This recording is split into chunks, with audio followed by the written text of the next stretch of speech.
হয়েছিল তাসকিন কি রাইট টাইমে ছিল বা তাসকিনকে আগের দিন বলা হয়েছিল না আসলে যেটা হয়েছিল যে টিমের বাস তো একটা সময়ে ছাড়ে, আর এটা আসলে ক্রিকেটের আমরা যারা প্লেয়ার আছি তাদের একটা রুলসই। নর্মালি বাস কখনোই ওয়েট করে না।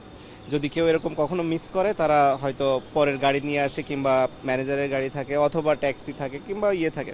ওয়েস্ট ইন্ডিজ যেহেতু একটা ডিফিকাল্ট জায়গা, ওখানে আসলে এই ট্রান্সপোর্টেশনের সাপোর্টটা অনেক ডিফিকাল্ট ছিল। তো যখন তাসকিন আসলে পৌঁছেছিল মাঠে, অলমোস্ট টস হওয়ার হয়তো 5-10 মিনিট আগে, খুবই কাছাকাছি সময় আসলে। তো স্বাভাবিকভাবে ওই সময়টা ডিফিকাল্ট ছিল টিম ম্যানেজমেন্টের জন্য সিলেক্ট করা ওকে, কোন অবস্থাতে থাকে এরকম সিচুয়েশনে একটা প্লেয়ার, তার জন্য একটু ডিফিকাল্ট।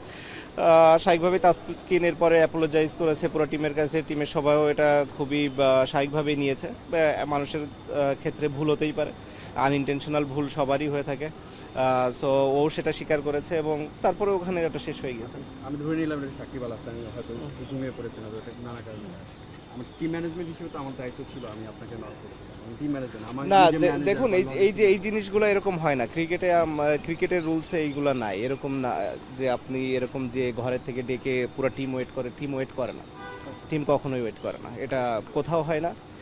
আমরা যখন এজ লেভেল থেকে খেলা আসছি, আমি এমনও মনে আছে যে আমাদের এমনও হয়েছে যে প্লেয়ার পিছিয়ে দৌড়াচ্ছে কিন্তু বাসের দরজা লেগে গেছে, বাস চলে যাচ্ছে। সো বাস কখনো থামে না টিমের, অন্য একজনের জন্য পুরো দল থেমে থাকে না আসলে।